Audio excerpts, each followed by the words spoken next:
नमस्कार मित्रांनो, स्वागत आहे तुमचं एमजे वर्षच्या एका नव्या व्हिडिओमध्ये. आज आपण बोलणार आहोत द अव्हेंजर्स डूम्सडेच्या पहिल्या टीजरवरती.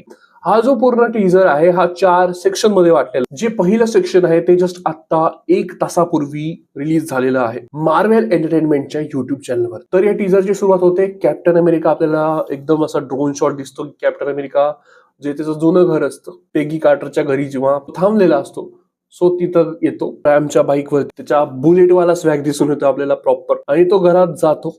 स्टीव्ह रॉजर्स जेव्हा घरात जातो तेव्हा आपल्याला दिसतं की त्याच्या हातात अव्हेंजर्स एंड गेम मध्ये त्याने युज केला जो सूड होता तो हातात धरतो आणि एका बॉक्स मध्ये पॅक करून ठेवतो, आणि नंतर त्या बाळाला कुशीत घेतो आपल्या. यावरून आपल्याला कळतं की तो आपली जी हिरोईक जबाबदारी आहे ती बाजूला सारतोय आणि आपली जी संसारिक जबाबदारी तिला स्वीकारतोय. खूप मजा आली बघून.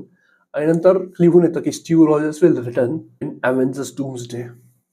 त्यानंतर लिहून येतं डिसेंबर 18, 2026 ला आपल्याला अव्हेंजर्स डूम्सडे हा चित्रपट बघायला भेटणार आहे. त्यानंतर आपल्याला एक काउंटडाऊन दिसतो.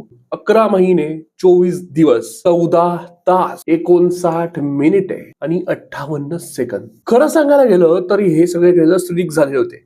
पहिलं जे सेक्शन होतं ते स्टीव्ह रॉजर्सचं होतं, हे सगळीकडे कळलंच होतं ऍक्च्युली, आणि अनावधानाने बघितलं गेलं होतं माझ्याकडून. आणि आता ते 4K मध्ये फायनली मार्वेलने ऑफिशियली रिलीज केलं गेलं आहे. तेव्हा टेकडाऊन केलं होतं सगळीकडे, तेव्हाच कळून दिलं होतं आपल्या सगळ्यात हा जो टीजर होता हा लेजिटिमेट होता.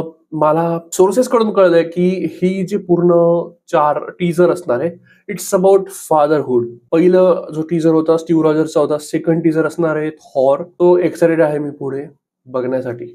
1 वर्ष वाट बघायची. 1 वर्ष मित्रांनो, समजतंय 1 वर्ष वाट बघायची आपल्याला. ही दुर्दैवाची गोष्ट आहे की ट्रेलर्स लीक होत आहे. होप सो लवकरच सॉल्व्ह होईल. चला भेटूया नव्या व्हिडिओमध्ये. Bye bye.